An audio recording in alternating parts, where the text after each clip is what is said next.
Hello, you are listening to the Gamer Librarian Podcast, the best podcast you can find on this side of the multiverse. I am your host, Adrian, and today I will be talking all about Diablo and more. Afterwards, be sure to subscribe to be notified when future episodes are released, and show your support by liking and leaving a comment. Thank you for joining. So, we did end up skipping last week. I had an impromptu trip going up to Cape May, New Jersey for the first time. That was really fun. Me and the girlfriend went to the Dormer house where we stayed, and we went to this great hibachi place called Murasaki and this lovely grill called Finn's. That was really nice. They have some really cool stores down there, like this peanut butter specialty shop that I really enjoyed. Got these like really big like Reese's peanut butter cup things. That was really nice. It was really great down there. If only the weather was a little nicer for the whole weekend. It ended up raining throughout Sunday and that day, but that wasn't that bad. And we're most likely going to be doing it for next week's episode as well. I'll be camping, so I don't know when I'm going to have time to really buckle down and record the episode on top of packing and everything. But, that's just the way she goes, as Ray says. And so, I, over the week, over the last 2 weeks really, I've been reading Diablo Legacy of Blood by Richard A. Knock. And I gotta say, for a video game book, this one was actually pretty enjoyable. It didn't really go out of its way to like flush the world with characters and locations and all kinds of stuff. It was really actually pretty simple. There's only a few main characters that are really like focused, and I actually kind of like that. You get a lot of different personalities out of that, especially in the game with like Diablo. As far as I've seen, your main characters are very static. So like having these kind of more personalized personalities to feel out throughout the world is actually pretty great. So this book is about it focuses on a man who gets like possessed by this demonic armor, and some people want the armor for all kinds of reasons, and the dude just wants it off, of course, and it creates like a whole bunch of chaos. And from what I've seen from research, it does tie into Diablo 2 to some degree. I've also been playing Diablo 2 Resurrection. Haven't been doing much so of that lately since getting back from the Cape May trip.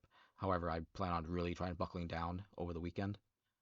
I also made the mistake of making my first character online, and the last time I played Diablo, there was like online issues going on with like PSN, so I couldn't play that character, so I made an offline one. So that's not a great situation. Not a big fan of that, but it is what it is. I chose it. There actually are quite a few other Diablo books written by Richard A. Knock.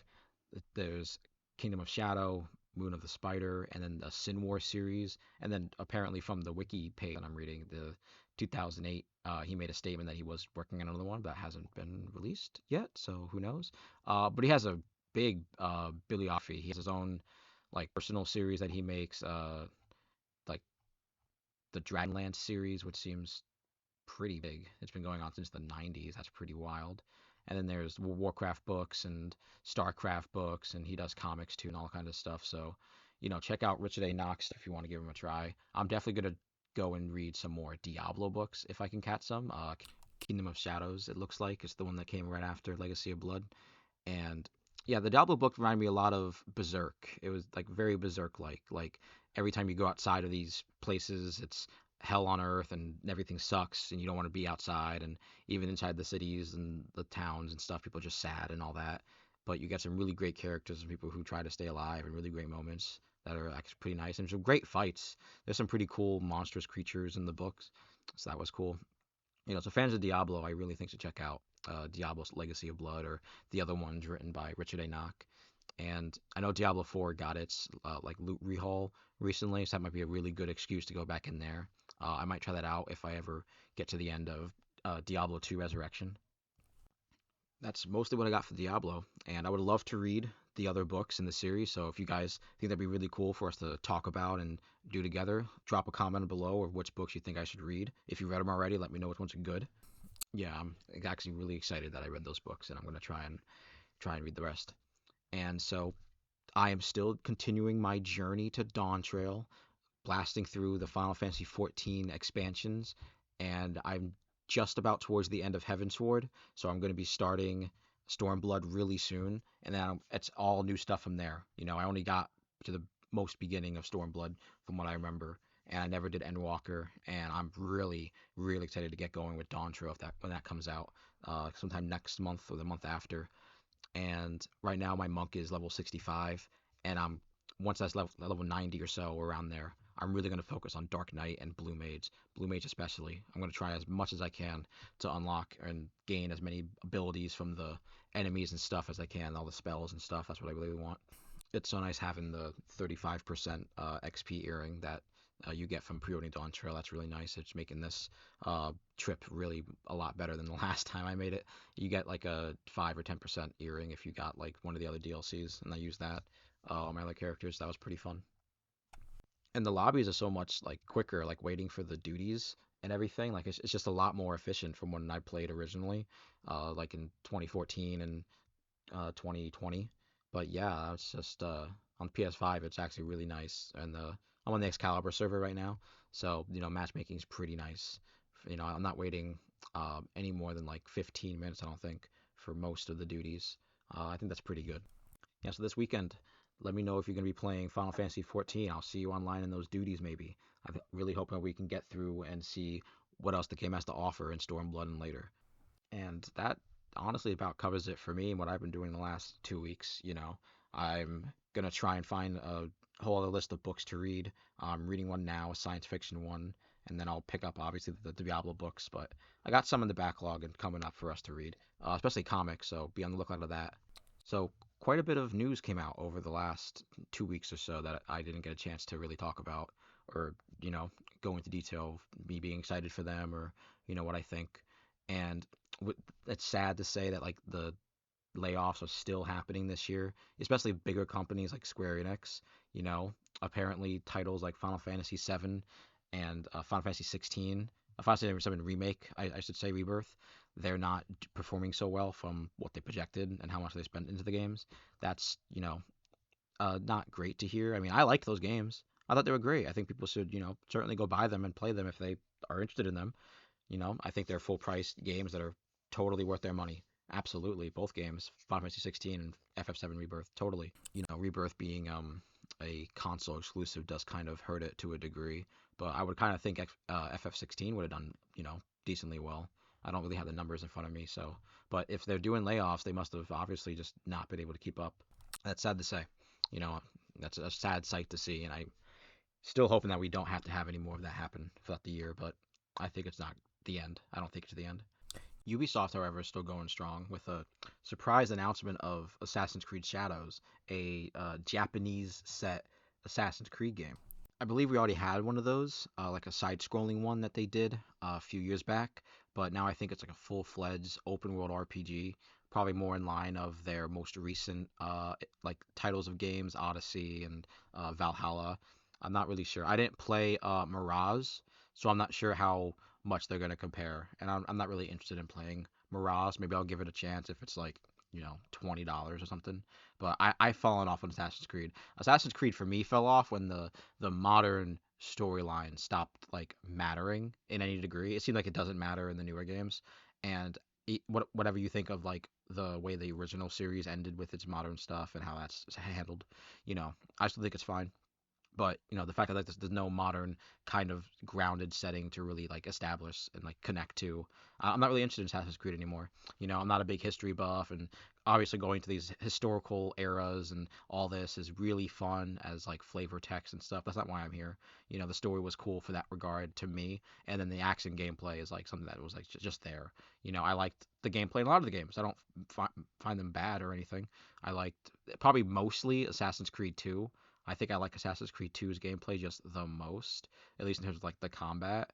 But 3 was fun, especially with like Brotherhood's what was it, like the Brotherhood, like you can call the companions or whatever, the other assassins to assassinate for you.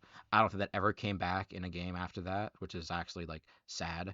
And then like the building that you could do in Assassin's Creed 2 with the town and things like that, the ship making and I guess not making, but like piloting and all that stuff from Black Flag. It seems like these mechanics went away rather than like were established and grown upon in later franchises, or at least later entries in the games. And that's just me. I don't think Assassin's Creed's bad in any way for now, but I definitely think that there's a big difference between how Assassin's Creed is like in its modern day with its newer stuff compared to what really made it like feel special back then in like its older iterations.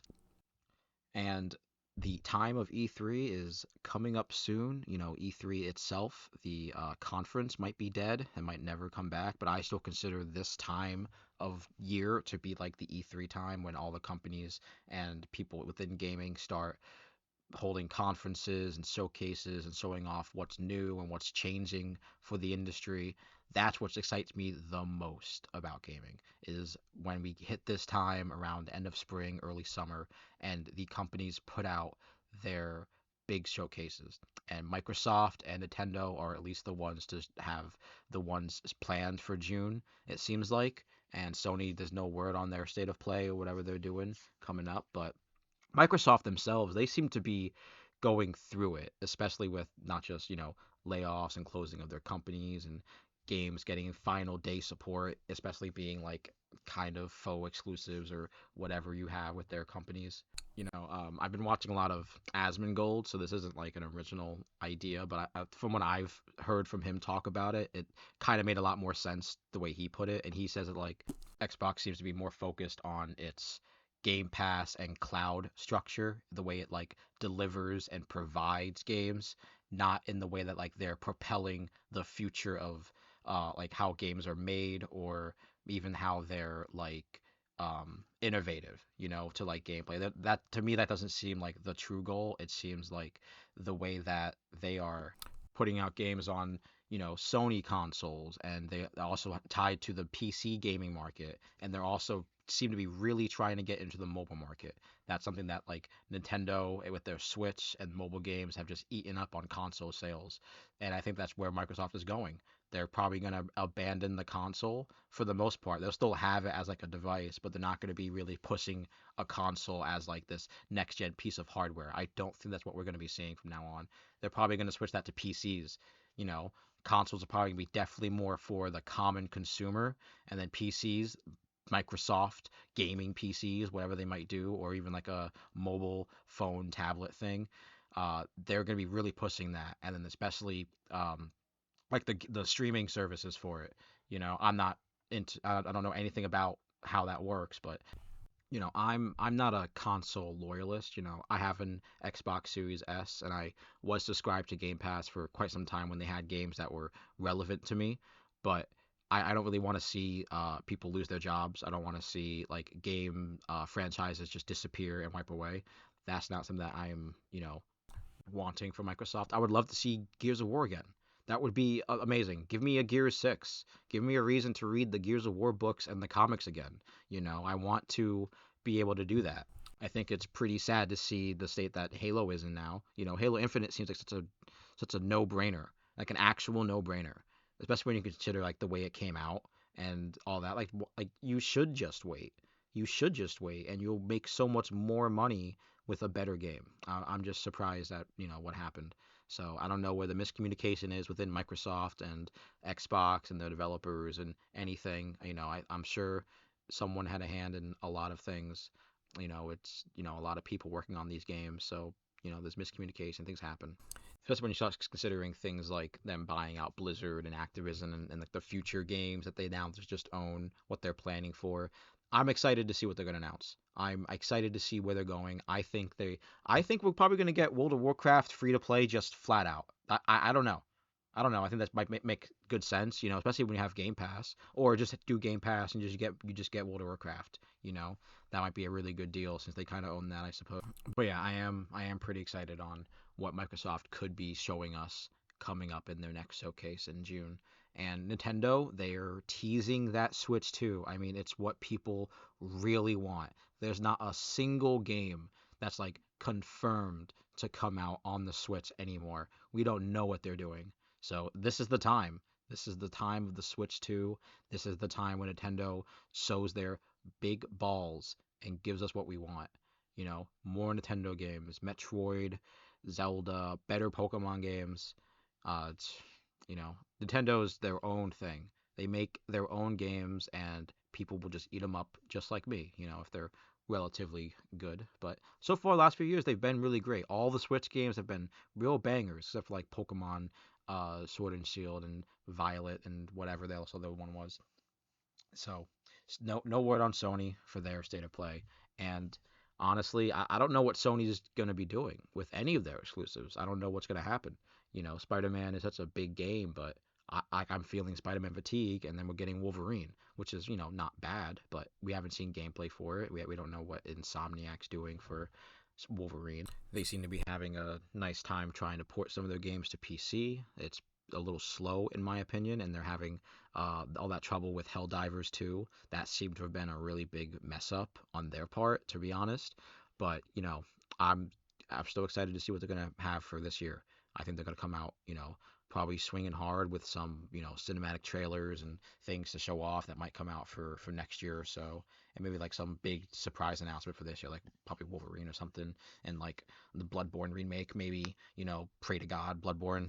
That's probably their like most anticipated game to be remade or even just ported or anything. It's definitely Bloodborne.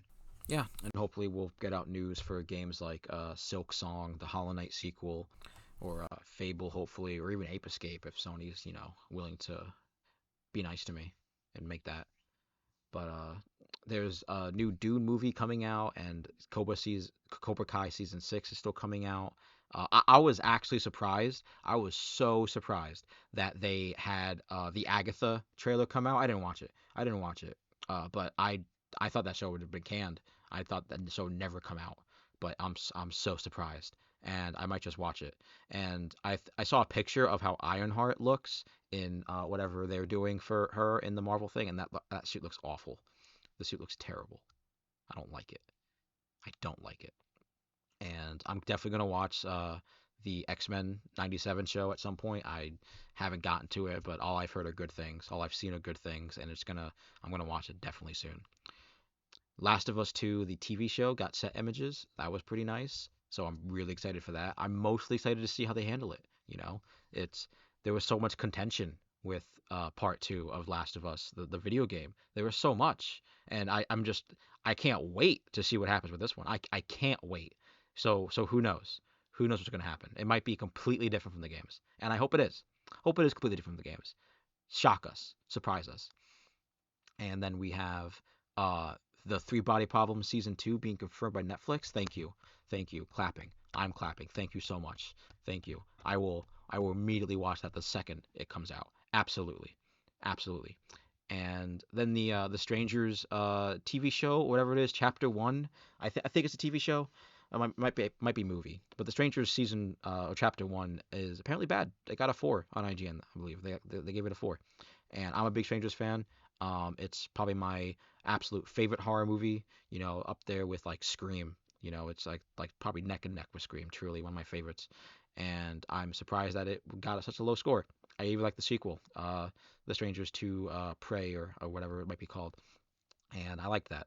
But I'll probably give Chapter One a watch when me and the girlfriend can find some time.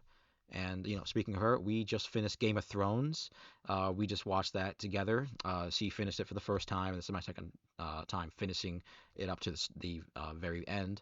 And I gotta say, I still hate season 8. She liked it for the most part, but we didn't have as many issues as like it had last time when like the show or season aired. Especially like with episode 3 with how dark it was, we didn't have that issue this time.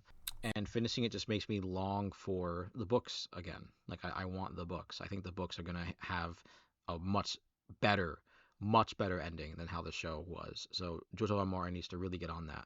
And I love an excuse to go and watch the House of the Dragon show. I know it just got like renewed for season 2 recently. I think season 2 might even be out. I'm not even sure, but I'm definitely excited to start that at some point. I think I have the book somewhere, at least part 1. And George, you really need to start finishing those books. Winds of Winter and Dream of Spring, they need to come out before you pass. Let's get on that. You should already have a really good frame of reference of what not to do, thanks to the last season of the show. But you do you. It's your characters, your story. But I'm just hoping for what I was hoping for how the ending was in my mind, but the show was not that. And I hope the books, really capture that towards the end. And that's just about it for this episode. I think we're on episode 34 now. Crazy that we're doing 34 episodes, almost to 50. Just about 15 more to go. That's wild. I didn't think I'd be doing this, that long. I thought I would give it up, but we're still making these. It's been fun. It's been really fun doing this. It's a nice little catalog, like look back to and see when I'm, what I did recently, and then what's coming out in the future. I think it's gonna be really great. So yeah, if you guys are interested in more Diablo books, me reading the Game of Thrones books, or any other books, interested in me talking about any other games, what other games you guys playing, what books you reading, let me know. Drop those comments down below and subscribe. Trying to reach 100 subscribers before the release of the Dawn Trail DLC for Final Fantasy 14. So you guys do you. Be safe out there, and I'll see you next week.